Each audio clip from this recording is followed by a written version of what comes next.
बघा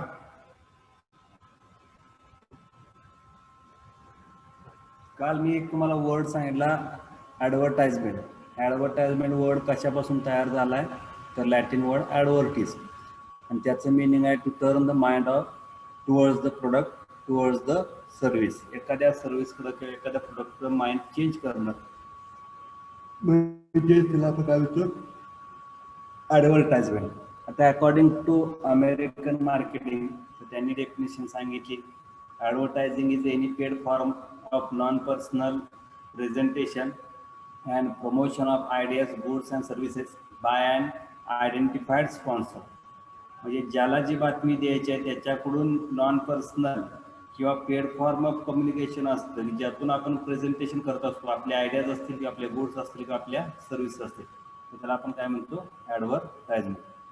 त्यानंतर तुम्ही बघितलं असेल तर नंबर ऑफ ब्रँड्स असतात, तर ते काय करत असतात आपले आयडियाज गुड सर्व्हिसेस त्या प्रेझेंट करत असतात कुणाला, मास पॉप्युलेशनला.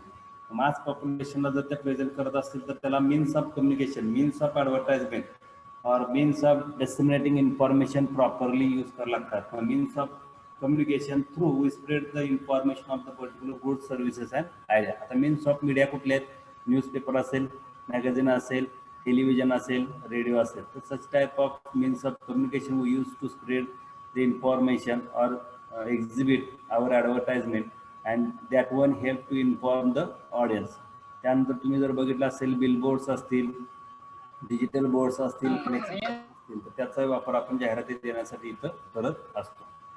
त्याच्यामध्ये तुम्ही जर ज्या मीडिया आपण बघतो तर त्या मीडिया मोस्ट इम्पॉर्टंट म्हणजे that one play most important role to spread the information और spread the advertisement toward the intended audience और इंटेंडेड कस्टमर. आता याच्यामध्ये इंटरनेट थ्रू सुद्धा आपण तुम्ही जर एखादं इंटरनेटचं जर चॅटिंग सुरू केलं किंवा गुगलवरती जर तुम्ही गेला तर त्याच्यावरती ज्यावेळी तुम्ही एखादा वेब ॲड्रेस तिथं सर्च करत असता तर त्यावेळी तुम्हाला तिथे एक ॲक्सेस पॉईंट मिळतो की एखादा पर्टिक्युलर ॲडव्हर्टाइजमेंटचे एक स्मॉल लिंक त्या ठिकाणी तुम्हाला ब्लिंक होताना दिसून येते. त्यानंतर टेलिव्हिजनवरती तुम्हाला एक मुव्हेबल फिल्म्स असतात तर त्यामार्फत तुम्हाला तिथं जाहिराती बघायला मिळतात. रेडिओवरती ऑडिबल साऊंड असेल, ऑडिबल साऊंड, तर ऑडिबल साऊंड थ्रू आपल्याला त्या जाहिराती तिथं बघायला किंवा ऐकायला मिळत असतात. त्यानंतर मॅगझिन, जे काही विकली फोर्टनाईटली असतात मॅगझिन, तर त्या मॅगझिनमधून सुद्धा तुम्हाला ज्या काही जाहिराती असतात तर त्या जाहिराती तिथं बघायला मिळत असतात. म्हणजे तुम्ही जर बळीराजा मॅगझिन बघितलं असेल किंवा त्याच्यामध्ये शेतकरी मॅगझिन बघितलं असेल किंवा अजून बरेच गोडवा वगैरे मासिक तुम्ही बघितलं असेल, तर याच्यामध्ये तुम्हाला काही ट्रॅक्टरच्या जाहिराती दिसून येतात, ड्रिप इरिगेशनचे दिसून येतात, काही इनपुट्स असतात, काही फर्टिलायझर असतात, इन्सेक्टिसाइड असतात, फंगीसाइड्स असतात, तर त्याच्या जाहिराती सुद्धा तुम्हाला त्या मॅगझिनमध्ये बघायला मिळतात. त्यानंतर न्यूजपेपर, म्हणजे याच्यामध्ये जे काही डेली न्यूजपेपर असतात तर त्या न्यूजपेपरमध्ये पॅम्पलेट बेस पॅम्पलेट इन्सर्ट केलं जातं आणि त्यातून तुम्हाला जाहिरात केल्या जातात किंवा त्या न्यूजपेपरवरती डायरेक्टली प्रिंट केलेल्या जाहिराती सुद्धा तुम्हाला बघायला मिळतात. म्हणजेच तुम्हाला यातून एक लक्षात येतं की ज्या मीडिया आहेत तर त्या मीडिया आपण प्रॉपरली ॲडव्हर्टाइजमेंट स्प्रेड करणं किंवा ॲडव्हर्टाइजमेंट थ्रू इन्फॉर्मेशन स्प्रेड करणं यासाठी आपण त्या वापरत असतो. त्यानंतर त्या मीन्स ऑफ मीडियामध्ये तुम्हाला वेगवेगळ्या गोष्टी असतात. म्हणजे आउटडोर ॲडव्हर्टाइजमेंट, म्हणजे तुम्हाला जास्त मास पॉप्युलेशनला द्यायचं आहे किंवा जे जास्त डेन्स पॉप्युलेशन आहे तर त्या डेन्स पॉप्युलेशनला इन्फॉर्मेशन देणं त्याला आउटडोर ॲडव्हर्टाइजमेंट म्हणतो. त्यानंतर डायरेक्ट मेल, म्हणजे पर्सनल जर तुम्हाला ॲडव्हर्टाइजमेंट द्यायची असेल तर तुम्ही डायरेक्ट मेल करू शकता. ब्लॉग, म्हणजे तुमच्या जाहिरातीचं जे काही आपल्या मॅन्युफॅक्चर इंडस्ट्रीचं एक ब्लॉग तयार करणं, त्या ब्लॉगवरती ॲडव्हर्टाइजमेंट करणं. ते सेलिब्रिटी ब्रँडिंग, जे काही पॉप्युलर पर्सन असतं त्याला आपण सेलिब्रिटी म्हणतो. म्हणजे वेल नोन, सगळ्यांना माहीत असणं किंवा सगळ्यांना परिचित असणं अशा लोकांना आपण सेलिब्रिटी म्हणतो किंवा त्याला आपण लोकप्रिय पॉप्युलर पर्सन. तर या पॉप्युलर पर्सनचा वापर आपण आपलं जे काय ब्रँडिंग असेल किंवा आपण प्रोडक्ट लॉन्चिंग असेल तर ते त्या ठिकाणी करत असतो. त्यानंतर वेबसाईट, वेगवेगळ्या वेबसाईट आहेत की त्या वेबसाईट थ्रू आपण आपली जी काय इन्फॉर्मेशन असेल तर ती इन्फॉर्मेशन आपण स्प्रेड करत असतो. म्हणजे एखादा मॅन्युफॅक्चर इंडस्ट्री असेल त्याची स्वतःची एक वेबसाईट तयार करते आणि त्या वेबसाईटवरती तो प्रोडक्ट असेल, त्याचं मॅन्युफॅक्चरिंग असेल, त्याचं प्रोसेसिंग असेल, त्याचं मार्केटिंग असेल किंवा फॅसिलिटी सर्व्हिसेस अवेलेबल्स असतील तर अशा गोष्टी ते अवेलेबल करून द्यायचं काम तिथं करत असतात. त्यानंतर आपल्या जे काही कंपनी असेल, आपला प्रोडक्ट असेल, तर त्याचं एक पॅम्पलेट सुद्धा आपण तयार करून त्यातून सुद्धा आपण जाहिरात करू शकतो. साइन अप म्हणजे ह्याच्यामध्ये आपण काही ग्रुप ऍक्टिव्हिटी असतात, मीटिंग वगैरे भरवणं किंवा एखादा मोठा कार्यक्रम भरवणं, आणि त्या भरवलेल्या कार्यक्रमामध्ये आपण ज्याच्या मार्फत तो कार्यक्रम ऑर्गनाईज केला, वेगवेगळे मराठीचे प्रोग्राम बघत असतात, मराठी पिक्चरमध्ये किंवा मराठी फिल्ममध्ये, की जे प्रोग्राम ऑर्गनाईज करत असताना ते कोणाच्या स्पॉन्सरशिपनं ते तयार केला किंवा ते कोणाच्या स्पॉन्सरशिपनं आपण तो प्रोग्राम ऑर्गनाईज केला तर ते सांगत असतो. म्हणजे ते तुमचे मसाले असतील, चटणीज असतील किंवा काय बऱ्याच गोष्टी असतात, तर त्या तुम्ही डायरेक्टली त्या मास पॉप्युलेशनच्या समोर अनाऊन्स करत असता. यांच्या संयुक्त विद्यमानाने किंवा यांच्या स्पॉन्सरशिपनं आपण हा प्रोग्राम आयोजित केलेला आहे. त्यानंतर काय बिलबोर्ड्स असतात, म्हणजे तुम्ही बघितलं असेल की बिलबोर्ड मोस्टली तुम्हाला जे काय आपले ट्रान्सपोर्टचे जे कॉर्पोरेट सेक्टर्स आहेत ट्रान्सपोर्टमध्ये, त्या ठिकाणी तुम्हाला बघायला मिळतात, किंवा मार्केट यार्डमध्ये सुद्धा तुम्हाला हे बिलबोर्ड बघायला मिळतात. बिलबोर्ड म्हणजे त्याच्यामध्ये तुमचं एक पर्टिक्युलर वॅकंट एरिया असतो, तर त्या वॅकंट एरियामध्ये तुम्हाला त्या ॲडव्हर्टाइजमेंट ह्या पब्लिश प्रसारित केलेल्या दिसून येतात. त्यानंतर किओस्क, जशी ATMची मशीन असते तर तशीच मशीनसारखं असतं, त्यातून तुम्हाला ते जाहिराती दिसू शकतात.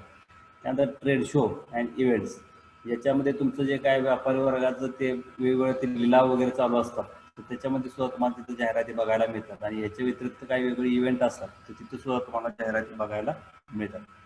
तर ह्या जे काय पुढचं जे काय तुम्हाला स्लाइड दिसते, तर या स्लाइडमध्ये तुम्हाला वेगवेगळ्या टाईपच्या ॲडव्हर्टाइजमेंट बघायला मिळतात, की ज्याचं तुम्हाला कॅटेगरायझेशन आहे प्रिंट मीडिया, त्या इलेक्ट्रॉनिक मीडिया आणि टेरिटोरी टाईप ऑफ ॲडव्हर्टाइजमेंट. टेरिटोरीमध्ये तुम्हाला रिटेल, म्हणजे तुमच्या ह्याच्यामध्ये तुमच्या त्या रिटेल तुमच्या शॉपच्या सभोवताली जेवढा काय एरिया असेल तर त्यांना तिथं तुमच्या इथं काय मिळतं तर त्याची जाहिरात करणं, त्याला रिटेल. लोकल, तुमचं पूर्ण गाव असेल तर त्या पूर्ण गावामध्ये तुम्हाला जे काय अवेलेबल असेल तर त्याची जाहिरात करणं. नॅशनल आणि इंटरनॅशनल सेम, म्हणजे तुमच्या त्या पर्टिक्युलर बाउंड्री लिमिट दिलेलं आहे, तर त्या बाउंड्री लिमिटमध्ये तुम्हाला काय अवेलेबल होतं तर ते त्याला आपण काय म्हणतो टेरिटरी ॲडव्हर्टाइजमेंट. अशा टाईपच्या ॲडव्हर्टाइजमेंट तुम्हाला बघायला मिळतात.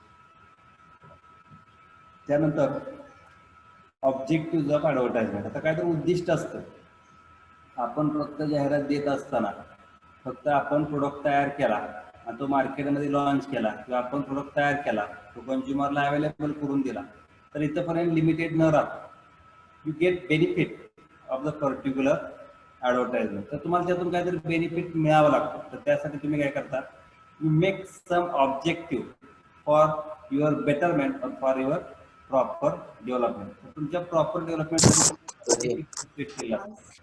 तर काय ऑब्जेक्टिव्ह तुम्ही तिथे सेट करत असता, when you prepare, when you broadcast particular advertisement to the intended audience. तर काय बघा पहिला ऑब्जेक्टिव्ह, स्टिम्युलेट द सेल्स, म्हणजे तुम्ही प्रोत्साहन देत असता की त्याच्यामध्ये आपली विक्री वाढावी, कन्झ्युमरनं जास्तीत जास्त आपला प्रोडक्ट खरेदी करावा आणि आपला प्रोडक्ट हा प्रिफर करावा. म्हणजे primary demand to selective demand हे कन्व्हर्जन करणं किंवा माइंड चेंज करणं, त्याला आपण काय म्हणतो stimulate the sale. Then increase profit, म्हणजे काही अमाऊंट ऑफ मनी असेल किंवा आपण प्राइसेस असतात प्रोडक्टचे, तर ते reasonable price through quantity base product available करून देणं आणि त्याच्यामध्ये जे काही कंझ्युमर असेल तर त्याला अट्रॅक्ट करणं. जर कंझ्युमर मॅक्झिमम कंझ्युमर अट्रॅक्ट झाला तर अल्टिमेट आपला काय होणार आहे, इकडे इन्कम इन्क्रीज होणार आहे, म्हणजे प्रॉफिट आपलं इन्क्रीज होणार आहे. म्हणजे for attraction of the particular consumer help to attend company goal. आपलं कंपनी गोल काय असतं, डेव्हलपमेंट. साधं सिंपल सरळ गोल असतं, डेव्हलपमेंट करणं म्हणजे विकास करणं, भरभराटी करणं. तर असं एका गोलसाठी आपण जाहिरात करणं गरजेचं असतं. म्हणजे आता जर ब्रँड इमेज तयार करायचं असेल तर आपल्या पर्टिक्युलर टेरिटोरीला किंवा आपल्या पर्टिक्युलर लोकॅलिटीला आपण ॲडव्हर्टाइजमेंट न करता आउटडोअर, म्हणजे ह्याच्यामध्ये तुम्हाला म्हणजे out of your boundary, out of your locality, out of nation, out of particular country, तर याच्यामध्ये तुम्हाला जाहिरात करावी लागते. Then intended to create awareness. जाहिरातीमुळे काय होतं, एक आपल्यामध्ये जाणीव निर्माण होते किंवा एखाद्या वस्तूबद्दल आपल्याला माहिती तिथे मिळत असते. तर अवेअरनेस क्रिएट करायचं असेल तर तुम्हाला जाहिरात ही द्यावी लागते. म्हणजेच तुमचा प्रोडक्ट काय आहे, तुमच्या प्रोडक्टची क्वालिटी काय आहे, तुमच्या प्रोडक्टची प्राइस काय आहे, तुमच्या प्रोडक्टची क्वांटिटी काय आहे, तुमच्या प्रोडक्टची पर्टिक्युलर ऑलराऊंड फीचर्स काय आहेत, ते त्याच्यामध्ये तुम्हाला काय करावं लागतात, द्यावे लागतात. त्यानंतर इन्फॉर्मेशन ह्याच्यामध्ये तुम्हाला माहिती सुद्धा दिली जाते. देन डेव्हलप ॲटिट्यूड, तुमची वस्तू घेण्यासंदर्भातचा एक दृष्टिकोन असेल तर तो दृष्टिकोन तयार करण्याचं काम आपली ॲडव्हर्टाइजमेंट करत असते. म्हणजे to make to develop attitude towards our product, आपल्या प्रोडक्टवर ॲटिट्यूड डेव्हलप करणं म्हणजे पॉझिटिव्ह ॲटिट्यूड डेव्हलप करणं, म्हणजे ज्यातून आपला प्रोडक्ट हा सेल इन्क्रीज केला जाईल, त्याच्याकडं कंझ्युमर हा अट्रॅक्ट केला जाईल आणि त्यातून आपला सेल हा मॅक्झिमम केला जाईल. त्यानंतर इंड्यूस ॲक्शन म्हणजेच काय, आपण ज्यावेळी इनिशियल स्टेजला असतो, इनिशियल स्टेजला at the time of initial stage we launch or we make available product in the market, that time the consumer cannot choose, or sometimes consumers cannot choose to buy the product. तर नवीन एखादा वस्तू आपण बाजारामध्ये available केली तर ती consumer लगेच विकत घेत नाही. तर ती विकत घेण्यासाठी किंवा त्याला ती खरेदी करण्यासाठी आपल्याला काय करावं लागतं, जाहिराती करावी लागते. जाहिरात केली तर त्यांना ती वस्तू माहीत पडते, ती वस्तू माहीत पडली तर ते बाजारामध्ये विकत घेत असतात. ऍक्शन म्हणजे आपणाला तिथं वस्तू खरेदी करण्याबद्दल प्रवृत्त करणं, तर आपण म्हणतो induce action. These are the specific objective under the advertising. आता काय ॲडव्हर्टाइजमेंटचे फंक्शन आहेत, आता असे काय फंक्शन आहेत की जे आपल्या ॲडव्हर्टाइजमेंटमध्ये आपल्याला बघायला मिळतात. तर पहिलं आहे ब्रँडिंग. द ब्रँडिंग म्हणजेच काय, to identify products and differentiate them from others. ब्रँडिंगमध्ये तुम्हाला बघितलं असेल की अमूल आपण लगेच कम्पेअर करतो, कुणाला कोयना असेल किंवा गोकुळ असेल किंवा कृष्ण असेल, म्हणजे अमूलचं कम्पॅरिझन दुसऱ्या बरोबर करणं म्हणजे त्याची किंमत असेल, त्याची क्वालिटी असेल, त्याची क्वांटिटी असेल, त्याचं पॅकेजिंग असेल, त्याचं स्टोरेज असेल, त्याचं लाईफ असेल, म्हणजे या सगळ्या किंवा त्याची न्यूट्रिटिव्ह व्हॅल्यू असेल, ह्या सगळ्या गोष्टी आपण सायमल्टेनियसली बघत असतो आणि त्यातून आपण त्याचं ब्रँडिंग करत असतो. म्हणजे आपल्या जाहिरातीमधून आपलं ब्रँडिंग करणं हा मेन हेतू इथं दिसून येतो. Next one, to communicate information. जी काही इन्फॉर्मेशन असेल तर ती इन्फॉर्मेशन कम्युनिकेट करणं, यासाठी आपल्याला काय करावं लागतं, जाहिराती द्यावी लागते. आता इन्फॉर्मेशन कम्युनिकेट करत असताना ती प्रॉपर पाथवे जाणं गरजेचं असतं. आता प्रॉपर पाथवे म्हणजेच काय, तुम्ही बघितलं असेल आपलं इलेक्ट्रॉनिक मीडिया, तर इलेक्ट्रॉनिक मीडियामध्ये जर तुम्ही टेलिव्हिजन चालू केला असेल तरच ती जाहिरात ऐकू शकता. टेलिव्हिजन जर ऑफ असेल तर ती जाहिरात तुम्हाला लगेच लक्षात येत नाही. म्हणजेच तुम्हाला काय करावं लागतं की त्याच्यामध्ये इन्व्हॉल्व्ह व्हावं लागतं. जसं फ्लेक्स बोर्ड, डिजिटल बोर्ड हे डायरेक्टली काय केलं जातं, डिस्प्ले केले जातं, तर त्या पद्धतीने आपण टेलिव्हिजनवरच्या जाहिराती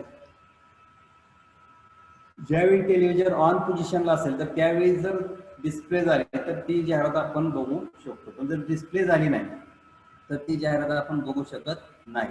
तर त्यासाठी तुम्हाला काय करावं लागतं, तर ती जाहिरात डिस्प्ले करणं म्हणजेच काय, प्रॉपर वे टू कम्युनिकेशन. ज्याच्यामध्ये तुम्हाला आता मॅक्झिमम सिरियल कुठल्या बघितल्या जातात, मॅक्झिमम मूवीज कुठल्या बघितल्या जातात, मॅक्झिमम चॅनल कुठले सर्च केले जातात, हे त्याच्यामध्ये काय केलं जातं. तुम्ही टीआरपी हा शब्द ऐकला असेल, टीआरपी, ज्याच्यामध्ये तुमचा टोटल रिटर्न असतो.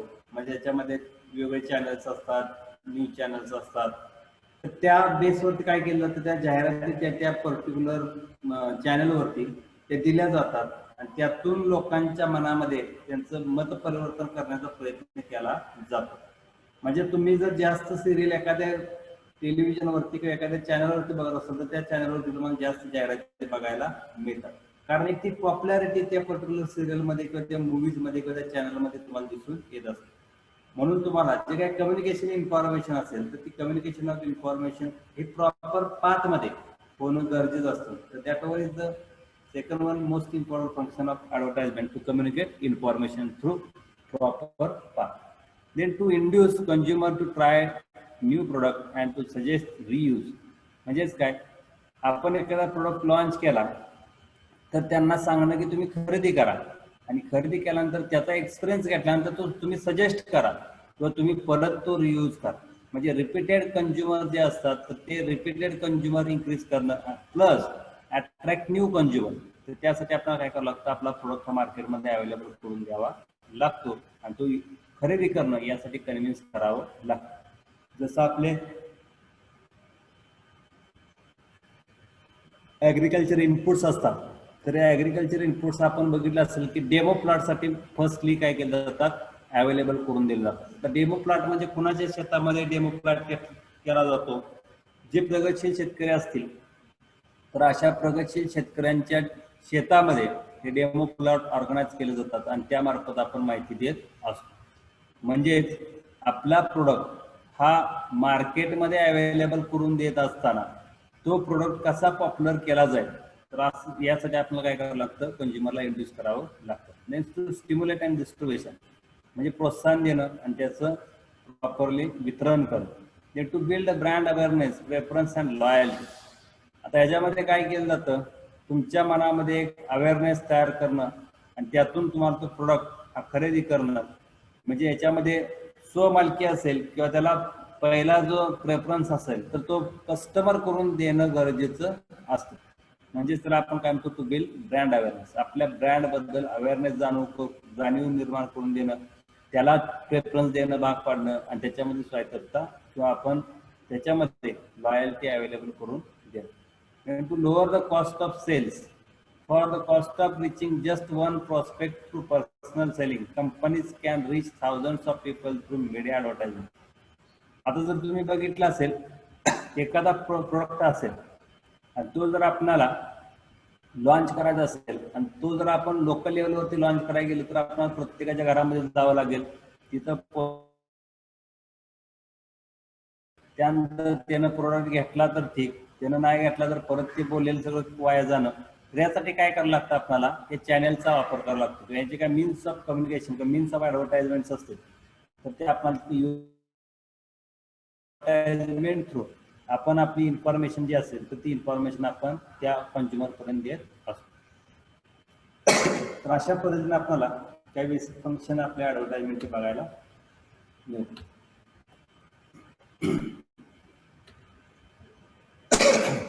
त्यानंतर काल मी तुम्हाला पॉईंट सांगितला, classification or purpose of an advertisement.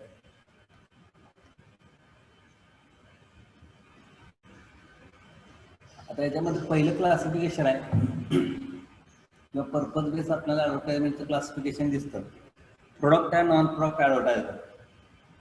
आता प्रोडक्ट ॲडव्हर्टाइजमेंट आणि नॉन प्रोडक्ट ॲडव्हर्टाइजमेंट याच्यामध्ये प्रोडक्ट ॲडव्हर्टाइजमेंट जर बघितलं that one include sales of goods. ह्याच्यामध्ये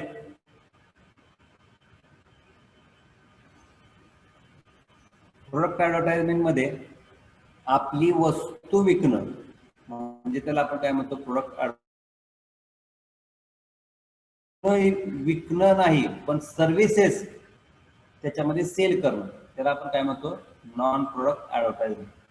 आता प्रोडक्ट ॲडव्हर्टाइजमेंटमध्ये तुम्ही वेगळे प्रोडक्ट बघितले असतात, रिमेड प्रोडक्ट असेल, फूड असेल, क्लॉथ असतील किंवा मेडिसिन प्रोडक्ट असतील, तर ते आपण डायरेक्टली काय करत असतो, विकण्याचा प्रयत्न करत असतो, विकत असतो, तर त्याला आपण काय म्हणतो, प्रोडक्ट ॲडव्हर्टाइजमेंट. आणि नॉन प्रोडक्ट ॲडव्हर्टाइजमेंटमध्येच काय, मिल्क प्रोसेसिंग ज्या इंडस्ट्रीमध्ये होतं तर ते इंडस्ट्री विकणे नव्हे तर त्या इंडस्ट्रीमधला प्रोडक्ट विकणे, म्हणजे त्याला आपण प्रोडक्ट ॲडव्हर्टाइजमेंट. आणि ज्या इंडस्ट्रीमध्ये तो तयार झाला त्याला आपण काय म्हणतो, नॉन प्रोडक्ट ॲडव्हर्टाइजमेंट.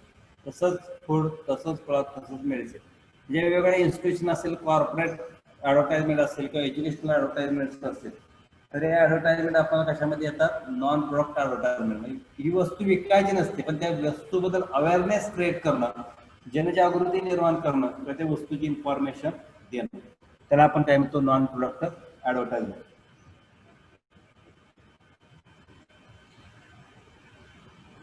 त्यानंतर आहे commercial or non commercial advertisement. आता कमर्शियल ॲडव्हर्टाइजमेंट आणि non commercial advertisement that one based on making profit. आता याच्यामध्ये तुम्ही जर बघितलं, कमर्शियल ॲडव्हर्टाइजमेंटचा जो मेन हेतू आहे, इंटेन्शन, तर काय आहे, मॅक्झिमम प्रॉफिट अर्न करणं.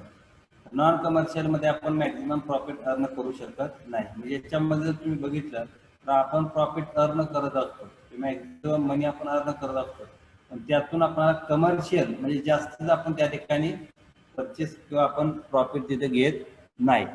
मग आता कमर्शियल ॲडव्हर्टाइजमेंटमध्ये काय येतं, ड्रगचे ॲड, वेगवेगळे ड्रग्ज असतात तर त्याचे ॲड्स येतात, food, hotel, clothing, perfume ad, तर ह्या तुम्हाला कमर्शियलमध्ये येतात. म्हणजे त्या जाहिराती दिल्या जातात, जाहिरातीनंतर तुम्ही त्या वस्तू खरेदी करत असं. त्यानंतर नॉन कमर्शियल ॲडव्हर्टाइजमेंट की ज्यामध्ये तुम्हाला त्या गोष्टी विकत नाहीत पण त्याच्यामध्ये सर्व्हिसेस प्रोव्हाइड केल्या जातात किंवा कॉपरेशन त्याच्यामध्ये तुम्हाला दिसून येतं, त्याला आपण काय म्हणतो नॉन कमर्शियल ॲडव्हर्टाइजमेंट. आता ह्याच्यामध्ये जे ॲडव्हर्टाइजमेंट आहे तर त्याचे काय एक्झाम्पल तुम्हाला दिलेत. टू फीड स्टार्विंग इंडिव्हिज्युअल, म्हणजे इतरांना भूक लागली असेल की जे भुकीलेलं असेल तर त्याला अन्न देणं. सेव्ह ॲनिमल, प्राणी वाचवा. सेव्ह फॉरेस्ट, जंगल वाचवा. म्हणजे ह्याच्यामध्ये तुम्हाला काय केलं जातं, ह्याच्यातून काय पैसा मिळवायचा नसतो किंवा त्यातून आपण कुठलंही उत्पादन घ्यायचं नसतं, पण त्याच्यातून आपल्याला एक मेसेज कन्वे करायचा असतो आणि ते मेसेज थ्रू आपल्या ग्रोथ अँड डेव्हलपमेंट असेल तर ती करायची असते, त्याला आपण काय म्हणतो नॉन कमर्शियल ॲडव्हर्टाइजमेंट. असं आपलं दुसरं क्लासिफिकेशन आहे. देन नेक्स्ट वन आहे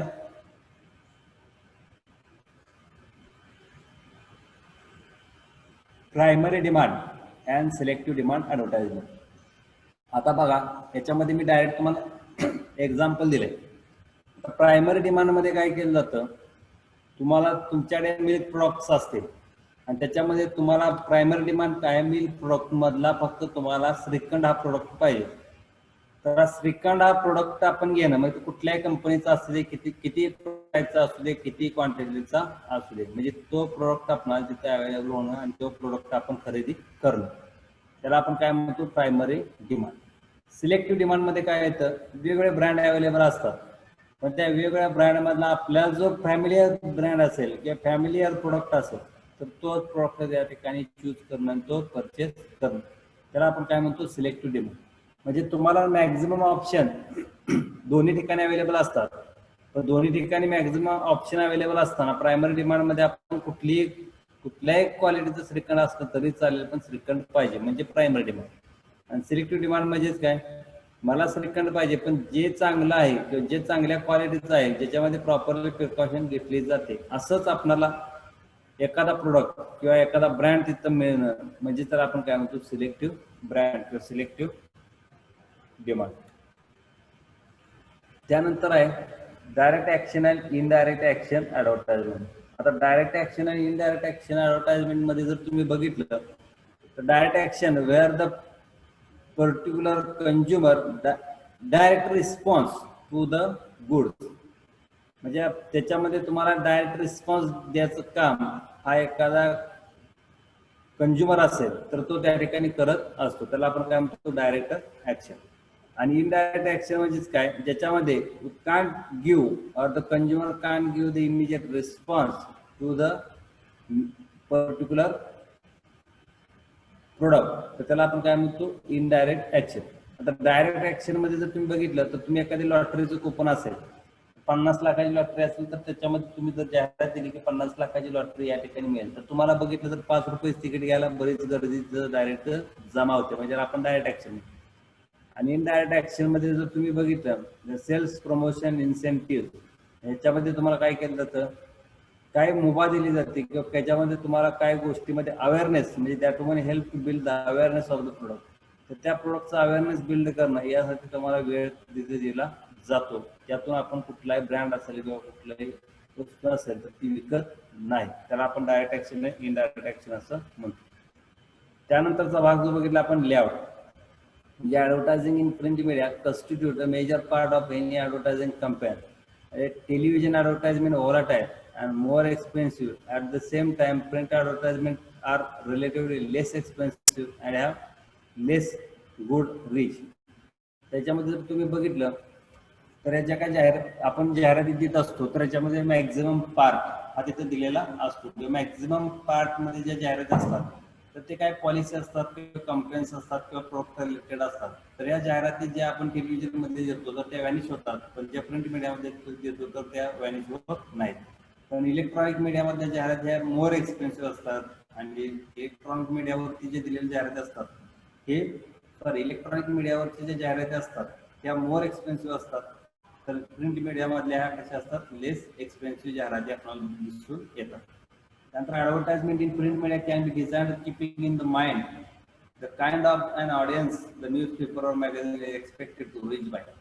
त्याच्यामध्ये काय केलं जातं, जे काय आपण जाहिराती देत असतो तर त्या जाहिराती देत असताना ते अशा पद्धतीने डिझाईन करणं की ते आपण प्रेक्षकांच्या मनामध्ये तिथं घर करणं किंवा प्रेक्षकांच्या मनामध्ये राहणं आणि त्यानंतर आपला जो काय प्रोडक्ट असेल तर तो प्रोडक्ट त्या पर्टिक्युलर कन्झ्युमरला अवेलेबल करून देणं. म्हणजे अशा पद्धतीने तुम्ही एक डिझाईन तयार करा की त्या डिझाईन मार्फत तो प्रोडक्ट रिलेटेड इन्फॉर्मेशन की त्या कन्झ्युमरच्या मनामध्ये राहील आणि ती कन्झ्युमरच्या मनामध्ये जर ती इन्फॉर्मेशन ॲज इट इज जर स्टोअर केली तर त्यानुसार ते ज्यावेळी तो प्रिफर करेल तर त्या प्रेफरन्सच्या वेळी प्रोडक्ट त्याला अवेलेबल करून देणं.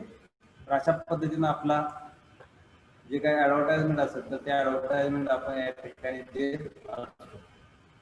त्यानंतर काही कॉम्पोनंट आहेत आपल्या ऍडव्हर्टाइजमेंटचे ज्या कॉम्पोनंट बेस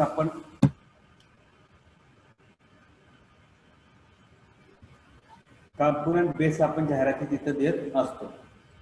आता या कॉम्पोनंट बेस जाहिराती कशासाठी देत असतो की या जाहिरातीच्या मार्फत आपण एका प्रॉपर लेआउटमध्ये जर ती जाहिरात दिली तर त्याचं जे अंडरस्टँडिंग लेवल असेल तर ते अंडरस्टँडिंग लेवल इन्क्रीज करत असतो. तुम्ही बघितलं असेल मॅक्झिमम फोटोग्राफ आणि minimum words that one used in the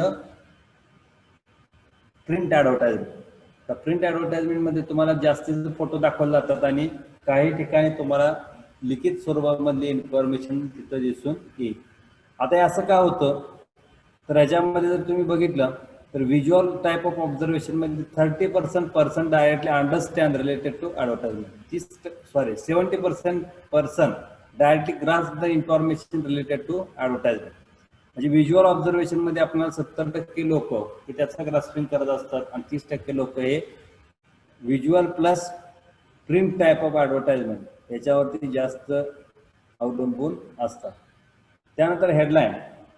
आता याला फर्स्ट सेंटेन्स असं आपण म्हणतो आणि that one help for better recall.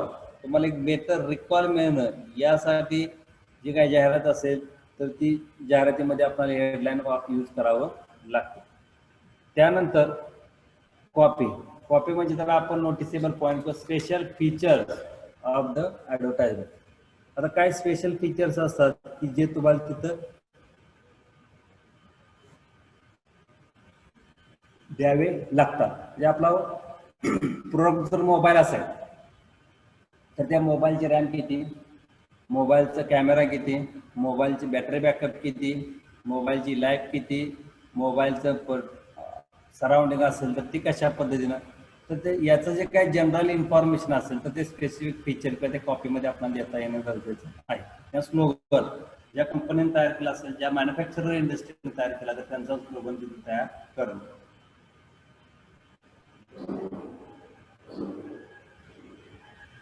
जसं ऑर्गॅनिक फार्मिंग मध्ये आपण बघतो better farming by every farmer, तर लाईकवाईज तुम्ही तुमचं जो स्लोगन असेल तर ते स्लोगन तयार करणं गरजेचं आहे. आणि लास्ट वन आहे लोगो.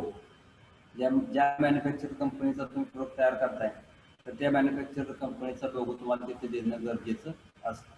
तर अशा पद्धतीनं 5 कॉम्पोनंट हे आपल्या प्रिंट ऍडव्हर्टाइजमेंट आहेत. या 5 कॉम्पोनंट बेस आपल्याला ती जाहिरात तिथे तयार करायची आहे. जाहिरात तयार करत असताना त्याची व्हिज्युअल बेस म्हणजे फोटोग्राफ असणं गरजेचं आहे, हेडलाईन त्याचं नाव असणं गरजेचं आहे, देन कॉपी स्पेशल फीचर किंवा नोटिसेबल पॉईंट असणं गरजेचं आहे आणि स्लोगन म्हणजे better farming by every farmer likewise असे स्लोगन किंवा त्याला आपण वाक्प्रचार असं म्हणतो. तर अशी काय वाक्प्रचार तिथं देणं गरजेचं असतं. आणि लोगो म्हणजे symbolic representation of an institution, कुठल्या इन्स्टिट्यूशनचं सिम्बॉलिक रिप्रेझेंटेशन तिथं असणं गरजेचं आहे. तर अशा पद्धतीने आपल्याला कॉम्पोनंट त्या जाहिरातीमध्ये बघायला मिळतात. त्यानंतर रायटिंग ऑफ न्यूज स्टोरी. आता काल तुम्हाला मी अर्थ सांगितला की न्यूजमध्ये जे 4 अल्फाबेट्स आहेत म्हणजे NEWS, या 4 अल्फाबेटचा जो काय अर्थ असेल तर तो तुम्हाला अर्थ त्याच्यामध्ये दिसतो. म्हणजे 4 side collection of 4 side information म्हणजे त्याला आपण काय म्हणतो न्यूज. तर कलेक्शन ऑफ 4 साइड इन्फॉर्मेशन म्हणजे 4 साइड कुठल्या नॉर्थ ईस्ट साऊथ वेस्ट म्हणजे जे काय नॉर्थ ईस्ट साऊथ वेस्ट हे डिरेक्शन्स आहेत ते main 4 direction through information collect करणं ॲज वेल ॲज सब डिरेक्शन. काही सब डिरेक्शन आहे, साऊथ ईस्ट आहे, नॉर्थ ईस्ट आहे, साऊथ वेस्ट आहे, तर त्याच्यापासून काय करणं इन्फॉर्मेशन कलेक्ट करणं. आणि त्यानंतर पेपर म्हणजे न्यूज पेपर कशावर पडलं, P for past, A for and, P for present, E for event, R for report. Past and present event report त्याला आपण काय म्हणतो न्यूज. तर ही न्यूज तुम्हाला इंटिरियर ऑडियन्सला द्यावी लागते. तर त्यासाठी तुम्हाला टॅग म्हणून दिलेले आहेत. आता याच्यामध्ये तुम्ही न्यूज जर बघितली तर न्यूजची डेफिनेशन काय, it is timely information that interest number of person. म्हणजे टाइमली इन्फॉर्मेशन आहे की ज्यामध्ये नंबर ऑफ पर्सन एक काय इंटरेस्टेड आहे.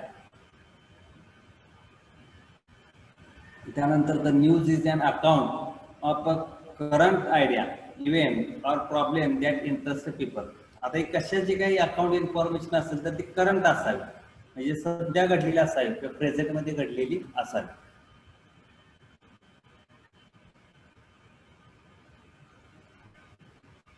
त्यानंतर the news is a new thing or publication of a recent event. News म्हणजेच काय, अशी गोष्ट की ज्याच्या पाठीमागं कधी, तुम्ही 322 मी तुम्हाला हे सगळं सांगितलेलं आहे, ह्याच्या पाठीमागं कधी ती घडली नसेल. म्हणजे हिस्टॉरिकल इव्हेंट असेल तर त्याची सुद्धा ही न्यूज होत असते. पण न्यूज कधी होणार, when that one things are not known by the person, that one things are not known by the consumer. त्याच वेळी त्याची न्यूज होत असते, अदरवाईज त्याची न्यूज होत नसते. It is an accurate unbiased account of the main fact of a current event that is of interest to the rich and reader of newspaper. आता ह्याच्यामध्ये जर तुम्ही बघितलं, ॲक्युरेट असणं म्हणजे व्यवस्थित असणं, अनबायस्ड म्हणजे त्याच्यामध्ये कुठलंही मॉडिफिकेशन न करणं किंवा कुठल्याही पद्धतीचा हस्तक्षेप न करणं, त्याला आपण अनबायस म्हणतो. जे मेन फॅक्ट्स असतात म्हणजे कशामध्ये ॲक्युरेसी अनबायस मीन्स कशामध्ये, main fact of current event, जो इव्हेंट दिला येते, that is of interest to the reader of newspaper, की ज्याच्यामध्ये आपला न्यूजपेपरचा रीडर हा इंटरेस्ट घेत असतो. The event may be old but should not have been reported earlier. आता कुठली न्यूज होऊ शकते की एखादा इव्हेंट हा पास्ट मधला असेल पण तो रिसेंटली हा पब्लिश केला नसेल किंवा not reported earlier, that one is the news. तर त्याला आपण काय म्हणतो, news. The news should be of interest and important from the point of view of farmers. If the news is close to the local farmer then it is use to great, then it is read with great interest and the technical words may be avoided or explained in simple language. आता याच्यामध्ये त्यांनी सांगितलंय if the news is close to the local farmer, local फार्मरला जर news close केली then it is shared read with great interest. म्हणजे जर आपण ती न्यूज त्या फार्मरला अवेलेबल करून देत असेल किंवा त्या फार्मरला त्याच्यामध्ये इन्व्हॉल्व करत असेल तर त्यावेळी त्या न्यूज त्या फार्मरनं ग्रेटेड इंटरेस्ट बेस रीड केली पाहिजे, तरच ती न्यूज आपण एक प्रॉपर न्यूज प्रॉपर इव्हेंट म्हणू शकतो. You should avoid technical word during the broadcasting the news. काही वर्ड्स असतात ते टेक्निकल असतात ज्यातून आपण त्या न्यूज ह्या फार्मरला अंडरस्टँड होऊ शकत नाही. म्हणजेच टेक्निकल वर्ड हे तुम्हाला अवॉइड करायचे आहेत किंवा त्याला अल्टरनेट वर्ड तिथे यूज करायचे आहेत. म्हणजे ज्यावेळी आपण न्यूज देत असतो त्यावेळी दोन गोष्टी लक्षात ठेवायच्या आहेत की जो इव्हेंट अर्लियर नॉट रिपोर्टेड, तर असा इव्हेंट आपण तिथे न्यूज म्हणून देऊ शकतो. आणि दुसरी गोष्ट, जे न्यूज आपण देत असतो त्याचे टेक्निकल वर्ड तुम्हाला काय करायचे आहेत, अवॉइड करायचे आहेत. त्यानंतर कंपोनंट किंवा त्याला आपण लेआउट ऑफ न्यूज म्हणतो.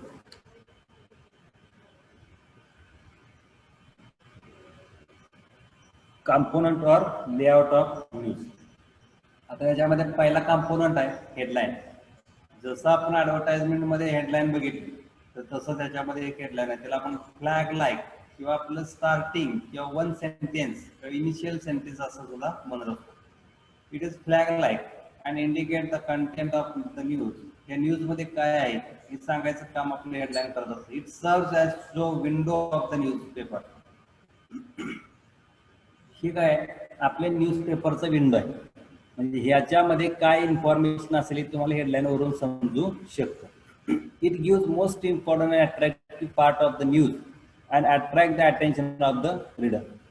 आता याच्यामध्ये काय केलं जातं, काही इम्पॉर्टंट अट्रॅक्टिव्ह पार्ट हा दिला जातो ज्यातून आपण रीडरचं अटेन्शन काय करत असतो, अट्रॅक्ट करण्याचा प्रयत्न करत असतो.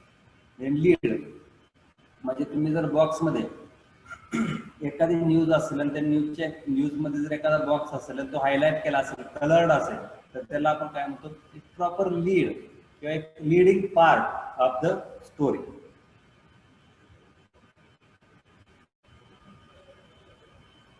त्या स्टोरीचा लीडिंग पार्ट त्याला आपण लीड म्हणतो. म्हणजे the introductory sentence of the story is colon it, म्हणजे ती स्टोरी काय आहे ह्याच्याबद्दल ऍबस्ट्रॅक्ट फॉर्म मध्ये इन्फॉर्मेशन देणं म्हणजे ज्याला आपण लीड म्हणतो. आणि it gives an idea about what news containing 2 to 8 sentences. ते 8 सेंटेन्स वाचण्यापेक्षा त्या 2 ते 3 सेंटेन्स मध्ये आपल्याला ती जी न्यूज असेल तर ती न्यूज अंडरस्टँड करून घेणं. It is a capsule form of the summary of the news which acts as a sort of link between headline and body of the news. म्हणजे याच्यामध्ये जो जे काही हेडलाईन असेल किंवा जे काही डिटेल्ड इन्फॉर्मेशन असेल याच्यापेक्षा वेगळी आणि एक प्रॉपर इन्फॉर्मेशन, ॲबस्ट्रॅक्ट इन्फॉर्मेशन और summary information of the news. then body or content म्हणजे detailed information it occupies largest space of the news. त्या न्यूजपेपर मध्ये जास्तीत जास्त जागा व्यापून घेण्याचं काम या टाईपचे जे काय कॉम्पोनंट असतात तर याच्यामध्ये केलं जातं. आणि the essential aspect of the news are mentioned in chronological order. आता या बॉडीमध्ये काय केलं जातं, जर डिटेल पार्ट तुम्ही देणार आहे तर तो क्रोनॉलॉजिकल सिक्वेन्सली देणार. कोणता इव्हेंट अगोदर घडला, त्यानंतर कुठला घडला, त्यानंतर कुठला घडला, म्हणजे सिक्वेन्सली त्या इव्हेंटचा रिपोर्ट तिथं देणं आणि त्यातून आपण इन्फॉर्मेशन कलेक्ट करणं आणि ती इन्फॉर्मेशन इंटरनेट ऑडियन्सला देणं, त्याला आपण काय म्हणतो बॉडी. म्हणजे बॉडीमध्ये आपण पूर्ण इन्फॉर्मेशन क्रोनॉलॉजिकल तिथं देत असतो. त्यानंतर टाइप्स ऑफ न्यूज. आता त्याच्यामध्ये काय न्यूजचे टाइप्स आहेत, त्यातली पहिले हार्ड न्यूज. आता हार्ड न्यूज म्हणजे काय, दॅट वन मेक शॉक किंवा ज्याला आपण ब्रेकिंग म्हणतो किंवा ज्याला आपण इमिजिएट रिस्पॉन्स देतो किंवा इमिजिएट रिॲक्ट होतो. त्याच्यातलं एक्झाम्पल तुम्हाला दिलं ऍक्सिडेंट.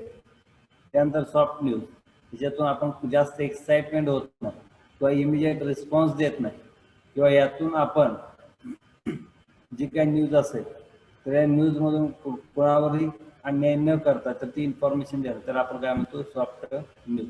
आता सॉफ्ट न्यूज मधल्या कुठल्या न्यूज असतील, science and technology related news. आपल्याला सायन्स अँड टेक्नॉलॉजी असेल तर त्या संदर्भाचे जे काही न्यूज असतात तर त्या कशामध्ये येतात सॉफ्ट न्यूजमध्ये. आणि फीचर्स म्हणजे त्याला आपण नोटिसेबल पॉईंट सुद्धा म्हणू शकतो. These are detailed in-depth stories in newspaper. They are carried in the magazine section. म्हणजे याच्यामध्ये तुम्ही बघितलं फीचर्स म्हणजे नोटिसेबल पॉईंट किंवा हायलाइटेड पॉईंट. तर ह्याच्यामध्ये काय केलं जातं, इन डिटेल इन्फॉर्मेशन तुम्हाला त्या एखाद्या स्टोरीविषयी दिली जाते आणि ती in detail information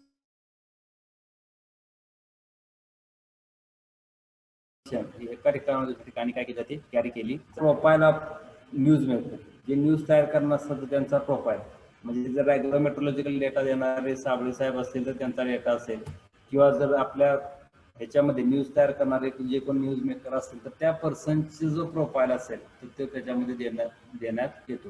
These are generally about people in the news. Reader may not be aware of such person, so through their profile they are introduced. म्हणजे जर आपल्याला एकमेकाबरोबर सांगता येत नसेल किंवा कम्युनिकेट करता येत नसेल तर त्या गोष्टी जर क्लिअर करायच्या असतील तर तुम्हाला काय करावं लागतं, या प्रोफाईल टाईपच्या न्यूजपेपरमधून आपली जी काही जाहिरात असेल तर ती द्यावी लागते. प्रोफाईल न्यूजपेपरचा जो दुसरा फायदा आहे ज्यातून आपण आपली प्रोफाईल एक चांगल्या प्रकारे तयार करून एक आपलं पॉप्युलॅरिटी इन्क्रीज करणं यासाठी सुद्धा आपण हे न्यूज तयार करून तिथं देऊ शकतो. त्यानंतर आता ह्युमन इंटरेस्ट जे न्यूज असतात की ज्याच्यामध्ये तुम्हाला आवड असेल तर त्याच न्यूज बघणं त्याला आपण ह्युमन इंटरेस्ट म्हणतो. म्हणजे these are often stories about flight and of individual of families. याच्यामध्ये तुम्हाला बघितलं असेल की एखाद्या फॅमिलीमध्ये जर वेगळंच फ्लाईट असेल आणि त्याच्यामध्ये इंडिव्हिज्युअल फॅमिली मेंबर सफर असेल तर अशाला आपण काय म्हणतो ह्युमन इंटरेस्ट न्यूज. आता ह्याच्यामध्ये काय एक्झाम्पल तुम्हाला दिले, Wien tsunami wave struck the coastal area, there were teaching stories about people who lost their near and dear ones, houses, etc. की एखाद्या वेळेस सुनामी येते, सुनामीच्या वेळेस जर तुम्ही पळून जात असाल तर त्यावेळी तुम्हाला सांगण्याची गरज असते की जर तुम्ही अशा पद्धतीने पळत असाल ज्यामुळे तुमच्या सोबत असणारे किंवा तुमच्यामध्ये इन्व्हॉल्व असणारे लोक जे असतात तर त्यांना सोडून तुम्ही किंवा त्यांच्याशिवाय तुम्ही तिथून पळून जात आहात. म्हणजेच काय, when the tsunami was struck the coastal area there were touching stories about people who lost their near and dear house. त्यांनी जे काय आपलं गमावलं असेल तर त्या संदर्भात ते किती अवेअर आहेत किंवा जागृत आहेत हे बघण्यासाठी आपण काय करत असतो ह्युमन इंटरेस्ट न्यूज पाठवण्याचं काम करत असतो. देन बॅकग्राऊंड म्हणजे if a major event happen reader are curious to know whether there is any precedent or background so to that in that word they are eager to know the history of such incident, background thus provide such information. म्हणजे काय background person असतात, एखादा event असेल तर त्या इव्हेंटची curiosity जर increase करायचं असेल किंवा रिडर्सचा व्ह्यू जर ओपिनियन जर इन्क्रीज करायचं असेल तर काय बॅकग्राऊंडर असतात.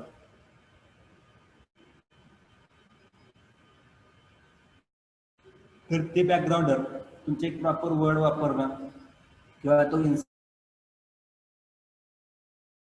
असेल तर हिस्टॉरिकल इन्सिडंट अशा गोष्टी तिथे करत असतात. त्यानंतर काय ॲडव्हान्टेजेस तुम्हाला तिथे न्यूजचे दिसतात. लो कॉस्ट आहे, त्यानंतर जास्त लोकांच्या पर्यंत एकाच वेळेस पोहोचू शकेल, त्यानंतर कार्यक्षम आहे, याच्यामुळं आपण कॅरी करतो prestige and confidence, enforcing effect on the other extension methods. म्हणजे अदर एक्सटेन्शन मेथड्स असतील तर त्याला रिइन्फोर्स करणे किंवा त्याला चालना देणे यासारखी कामातली जाहिरात त्याला काही यूज करत असते. याच्यामध्ये लिमिटेशन्स आहेत. There are of no value ई पीपल आर इलिटरेट. म्हणजे जर लोक इलिटरेट असतील, अशिक्षित असतील तर त्या अशा जे काही न्यूज असतात प्रिंटेड न्यूज त्याचा काही उपयोग होत नाही. Because newspaper do not read by a news reader. जे काही न्यूज वाचणारे असतात तर ते तिथं प्रिफर करत नाहीत कारण त्यांना वाचता येत नसतं. म्हणून त्याच्यामध्ये जे काय आपण इलिटरेट पर्सन असतात तर त्यांच्यासाठी हे डिसएडव्हान्टेज आहे. Difficult to check the result. त्याच्यातून आपण रिझल्ट चेक करू शकत नाही. Required special training to write good article. Article लिहायचं असेल तर एक स्पेशल ट्रेनिंग द्यावं लागतं. त्या स्पेशल ट्रेनिंग आपण काय करावं लागतं त्याची माहिती द्यावी लागते. त्यानंतर techniques of effective news writing. त्याच्यामध्ये न्यूज रायटिंगची काय टेक्निक आहे तर 3 टेक्निक आहेत. एक सस्पेंडेड इंटरेस्ट आहे, एक इन्व्हर्टेड पिरॅमिड आहे आणि एक क्रोनॉलॉजिकल. आता या इन्व्हर्टेड पिरॅमिडमध्ये जर तुम्ही बघितलं डायग्रामॅटिक रिप्रेझेंटेशनमध्ये तर climax of the story at the top and the less important part at the bottom.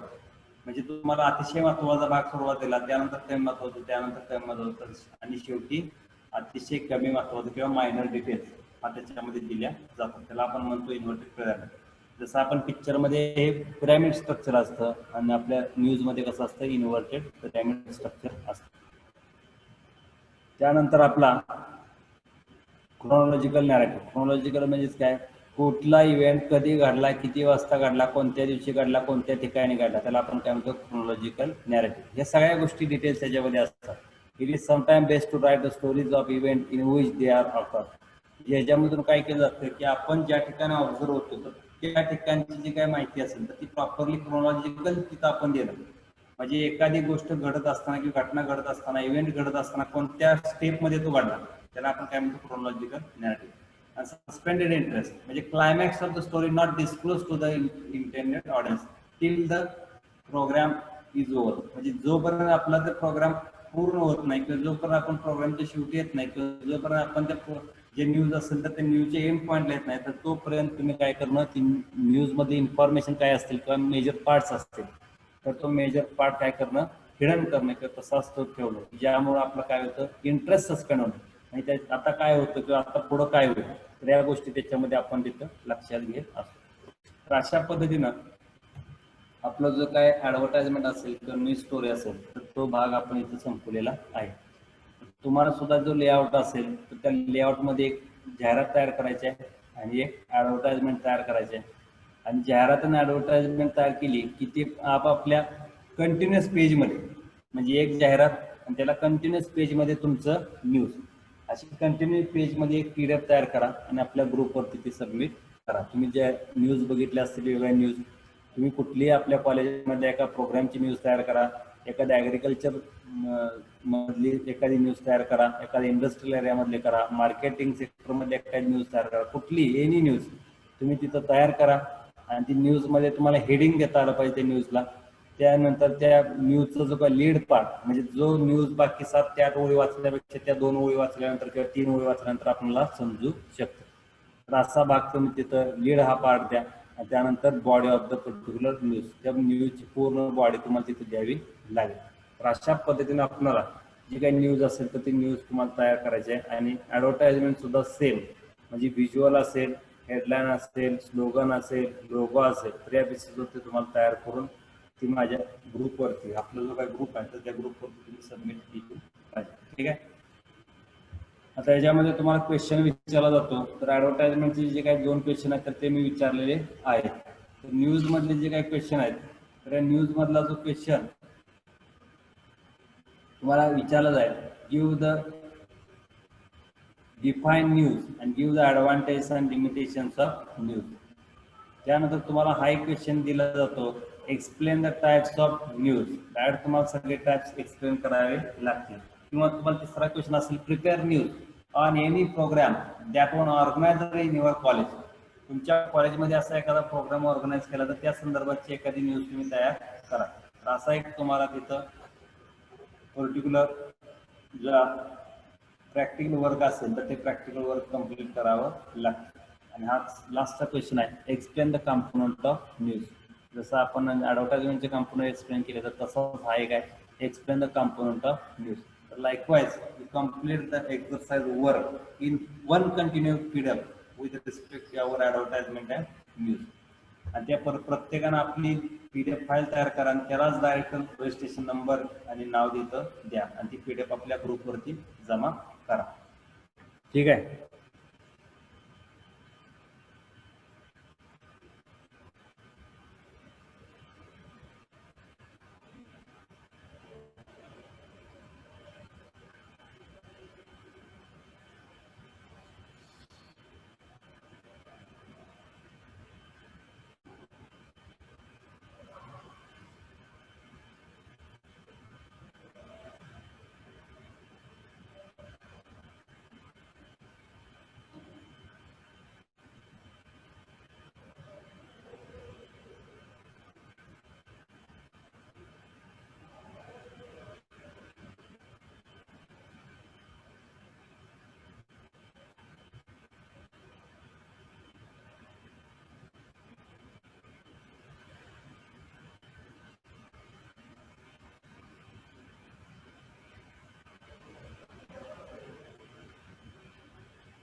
चला, मी आपल्या ग्रुपवरती तुमची अटेंडन्स पाठवलेली आहे.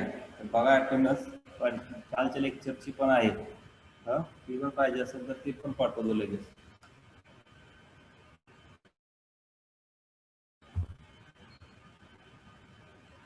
तुम्हाला काय अडचण असेल तर तुम्ही विचारू शकता किंवा आपल्या नेक्स्ट लेक्चरच्या वेळेस तुम्ही तिथं सांगू शकता.